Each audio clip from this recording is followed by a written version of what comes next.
स्वागत है आपका प्योर पॉलिटिक्स में। तो योगी आदित्यनाथ एक बार फिर से यूपी के मुख्यमंत्री बन गए हैं। जिस जनादेश के साथ वो आए थे उसके साथ ही उन्होंने मुख्यमंत्री पद की शपथ ली। साथ ही उनका जंबो जो कैबिनेट था उसने भी शपथ ली है, जिसमें 52 मंत्री हैं, जिसमें कि तकरीबन 24 मंत्रियों की जो पुराने मंत्री थे उनकी छुट्टी हुई है और जो नए मंत्री हैं उनको कास्ट के हिसाब से, जिस तरह से प्रधानमंत्री नरेंद्र मोदी का जो एक मैसेज था जब पिछले हफ्ते बैठक हुई थी कैबिनेट को लेकर, तो उसमें पीएम ने साफ तौर से कहा था कि जो कैबिनेट होना चाहिए वो अगले 15 साल की तैयारी के हिसाब से होना चाहिए, यानी कि 15 साल बीजेपी की जो पॉलिटिक्स यूपी में होगी उसको ध्यान में रखते हुए किया जाना चाहिए। और इसलिए वैसे चेहरों को जगह दी गई है जो कि उस सोशल समीकरण को पूरा करते हैं जो 2024 में डिलीवरी देंगे, क्योंकि 2024 का लोकसभा चुनाव ठीक 2 साल के बाद है और वहां पर बीजेपी को कम से कम 60-65 सीटें यूपी से चाहिए, क्योंकि जो अमित शाह का पुराना ट्रैक रिकॉर्ड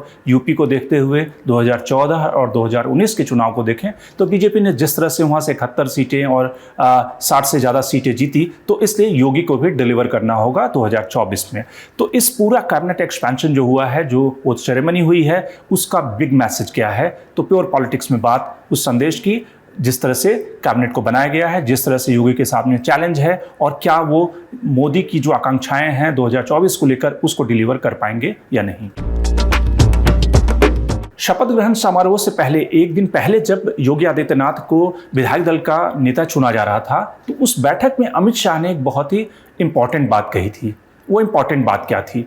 अमित शाह ने उस बैठक को संबोधित करते हुए ये कहा था कि विधायकों के लिए वो बात थी, उन्होंने कहा था कि ये जो लोगों को घमंड हो जाता है या फिर एक अहंकार हो जाता है कि पार्टी में उनकी लोकप्रियता है, जनता में उनकी लोकप्रियता है और उसकी वजह से पार्टी जीती, तो इंडिविजुअल लोकप्रियता कोई मायने नहीं रखती, पार्टी की नीतियों की वजह से ही कोई जीतता है। ये बात इशारों में विधायकों के लिए कही गई थी, लेकिन ये बात इशारों में योगी के लिए भी थी कि यानी कि जिस तरह से योगी अपने दूसरे टर्म में जिस हिंदुत्व ब्रांड के साथ उभरे हैं, वहाँ पर बीजेपी हाईकमान यानी कि मोदी और शाह की जोड़ी जो है वो हमेशा से कोशिश करेगी कि योगी अपने कद में रहें, यानी कि योगी बेकाबू न हो जाए। और इसलिए आपने देखा होगा कि पिछले मंत्रिमंडल के गठन के लिए पिछले 1 हफ्ते तक जो सारी बैठकें चली वो दिल्ली में चली, प्रधानमंत्री आवास पे चली और प्रधानमंत्री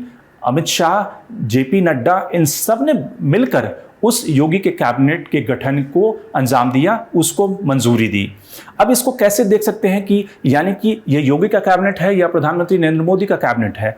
तो एक तरह से कह सकते हैं कि जो उसकी छाप है वो प्रधानमंत्री की है। वो कैसे, ये थोड़ा समझते हैं।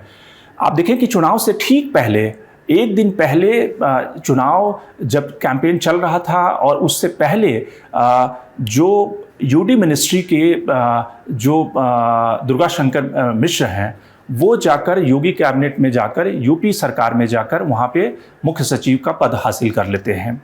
यानी कि प्रधानमंत्री का एक चहेता विश्वास पत्र जो ब्यूरोक्रेट है वो यूपी की कमान संभाल लेता है। यूपी में जिस तरह से प्रधानमंत्री की जो स्कीम्स हैं उसको आगे नर्चर करते हुए उसकी देखरेख करने के लिए वो योगी सरकार का मुख्य सचिव हो जाता है। उसके बाद जिस तरह से ए के शर्मा जो प्रधानमंत्री के ट्रस्टेड ब्यूरोक्रेट रहे हैं, जो कि मोदी के साथ गुजरात के ज़माने से हैं, उनको जब यूपी भेजा गया था 2021 में, उस समय योगी ने पूरी कोशिश की थी कि ए के शर्मा एमएलसी बन जाएं, पार्टी में, संगठन में आ जाएं, लेकिन मंत्रिमंडल में नहीं आए। लेकिन इस बार प्रधानमंत्री और अमित शाह ने ए के शर्मा को कैबिनेट मिनिस्टर बना दिया। असीम अरुण जो कि पुलिस कमिश्नर थे और उनके पिता भी यूपी पुलिस में डीजीपी थे और उन्होंने वीआरएस लेकर, उनकी सेवा कई साल अभी बची हुई थी, उनको वीआरएस दिलवाकर जिस तरह से जाटो फेस के रूप में उनको प्रचारित किया गया, उस इलाके से जीते हैं और उसके बाद जाटो फेस के रूप में उन्हें कैबिनेट में इंडक्ट किया गया है। हालांकि उन्हें कैबिनेट मिनिस्ट्री नहीं मिली है, लेकिन असीम अरुण का आना एक शर्मा का आना, बेबी रानी मौर्य का आना। बेबी रानी मौर्य जो गवर्नर थी उत्तराखंड की, उनको जब गवर्नर बनाया गया था तो मोदी ने यही सोच कर बनाया था कि ये मायावती की रिप्लेसमेंट होगी जाट ऑफ फेस के रूप में, और इसलिए गवर्नर के पद से इस्तीफा दिलवाकर, उनका भी टर्म पूरा नहीं हुआ था, उनको आगरा से चुनाव लड़ाकर और यूपी कैबिनेट में उन्हें मंत्री बनाया गया है। क्योंकि बहन जी का जो वोट बैंक है, बीजेपी की नज़र उस वोट बैंक पे थी और बहन जी का वोट बैंक इस चुनाव में खिसका है, 22% से वो 13% पे आ गई है। तो उनका जो जाटो वोट बैंक है और दलित वोट बैंक है, उसमें बीजेपी ने जबरदस्त सेंधमारी की है। तो एक तरह से प्रधानमंत्री अमित शाह, होम मिनिस्टर, इन दोनों का जो ब्लूप्रिंट है वो यूपी में योगी को लागू करना होगा। यानी कि वो फ्री हैंड उन्हें नहीं मिलेगा, वो फ्री हैंड एक तरफा वो फैसले नहीं ले सकते। प्रधानमंत्री और अमित शाह की मंजूरी से उन्हें फैसले लेने पड़ेंगे, और जो उनका नेशनल एम्बिशन है उसको कहीं ना कहीं प्रधानमंत्री जब तक उसको अलाउ नहीं करेंगे, हरी झंडी नहीं देंगे, तब तक उन्हें यूपी में प्रधानमंत्री की छत्र छाया में काम करना पड़ेगा।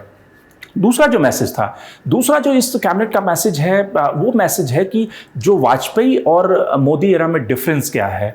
डिफरेंस सबसे बड़ा ये है कि जिस राजनीतिक नैतिकता की हम बात करते हैं, पॉलिटिकल शुचिता की बात करते हैं, जो वाजपेयी एरा का सबसे बड़ा यूएसपी था कि शायद आप ये वाजपेयी एरा में ये उम्मीद नहीं कर सकते थे कि कोई अगर मंत्री, डिप्टी चीफ मिनिस्टर हार चुका हो चुनाव, जनता ने उसे हरा दिया हो, चीफ मिनिस्टर को हरा दिया हो, और वो फिर से चीफ मिनिस्टर बन जाए, फिर से डिप्टी चीफ मिनिस्टर बन जाए, ये वाजपेयी सरकार में संभव ही नहीं था, क्योंकि जनता का जनादेश उसके खिलाफ है।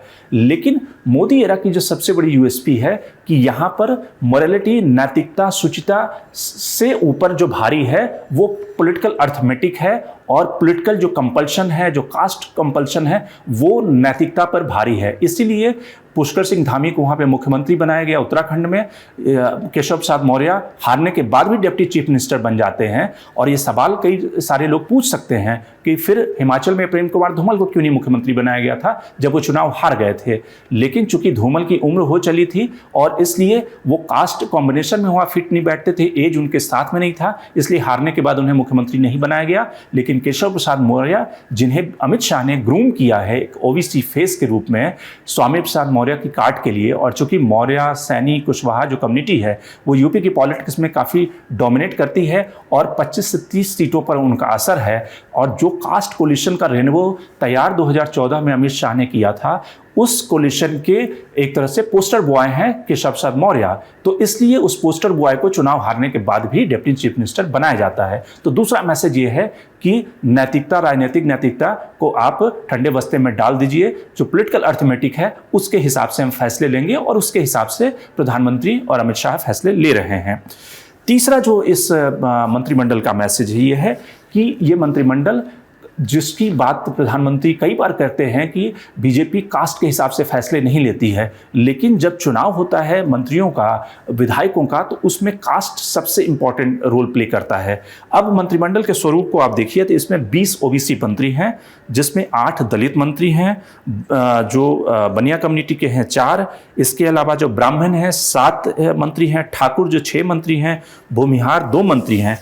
और आप अगर इनके विधायकों की संख्या देखिए, जो ब्राह्मण जीते हैं बीजेपी से वो 46 ब्राह्मण जीते हैं, जिसमें से 7 ब्राह्मण को मिनिस्टर बनाया गया है। जो एससी कम्युनिटी के 65 एमएलए जीते हैं, उनमें से 8 को बनाया गया है। तो एक तरह से जो कास्ट है वो किसी भी मंत्रिमंडल के चुनाव का एक सबसे फर्स्ट क्राइटेरिया होता है।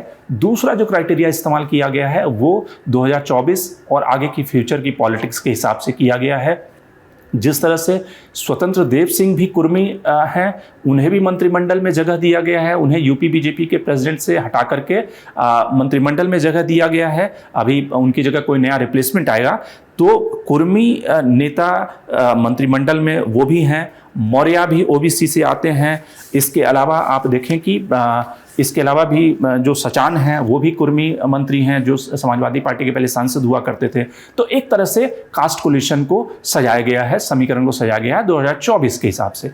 और जो एक चौथी बात, जो जिस तरह से ब्राह्मण पॉलिटिक्स, बीजेपी का जो कोर वोटर है वो ब्राह्मण voter, Bhumihar voter, upper caste का वोटर रहा है, तो उसको एक तरह से कहीं ना कहीं कंपनसेट किया गया है। दिनेश शर्मा जो एक ज़माने में लखनऊ के मेयर हुआ करते थे, वाजपेयी के काफ़ी करीबी थे, और लेकिन उनसे ज़्यादा एग्रेसिव लीडर चूंकि पार्टी में इस समय ब्रजेश पाठक हैं। जो ब्रजेश पाठक, मुझे याद है कि जब वो संसद में आते थे तो मायावती का सबसे पहले जो पैर छूने वालों में ब्रजेश पाठक हुआ करते थे। ब्राह्मण लीडर थे लेकिन मायावती का पैर सबसे पहले छूते थे। और मायावती की पार्टी बीएसपी से जिस तरह का मैट्रियोटिक राइज उनका हुआ कि उस बहन जी की पार्टी से निकलते हुए वहाँ से बहन जी ने उनको राज्यसभा भी भेजा, लोकसभा भी भेजा। उसके बाद 2017 से पहले वो बीजेपी में आए और वहाँ से कैबिनेट मिनिस्टर और सीधे डिप्टी चीफ मिनिस्टर के पोस्ट पे पहुँच चुके हैं ब्रजेश पाठक। तो ब्रजेश पाठक का जो ग्रोथ है वो भी फिनोमिनल ग्रोथ है। जिस तरह से पंडित वोट बैंक, ब्राह्मण वोट बैंक को कैटर करने के लिए बीजेपी ने एग्रेसिव नेता को, दिनेश शर्मा चूंकि एक मॉडरेट नेता थे, उनसे ज़्यादा एग्रेसिव ब्रजेश पाठक हैं। ब्रजेश पाठक ने, आपको याद भी होगा कि कोविड के दौरान उन्होंने हंगामा भी मचाया था कि किस तरह से कोविड के दौरान लोगों की मौतें हो रही है।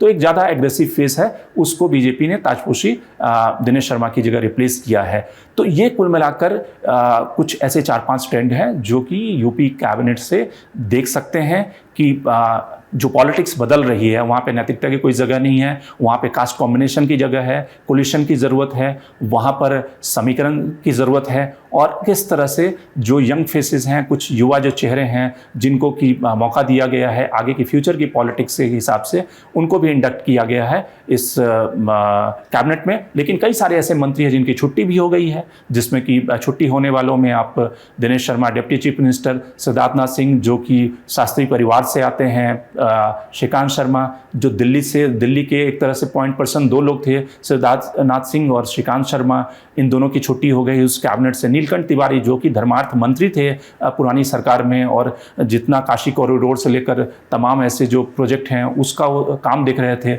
लेकिन उनकी भी छुट्टी हो गई है। तो कहीं ना कहीं योगी की केमिस्ट्री और अमित शाह की केमिस्ट्री के बीच में भी कुछ मंत्री आ गए हैं और जिसके कारण उनकी छुट्टी हो गई है। Shankar Animesh, the print. लेकिन आप हमारे यूट्यूब चैनल को सब्सक्राइब करना ना भूलें। अपने कमेंट्स, अपने रिएक्शन लगातार हमें भेजते रहें।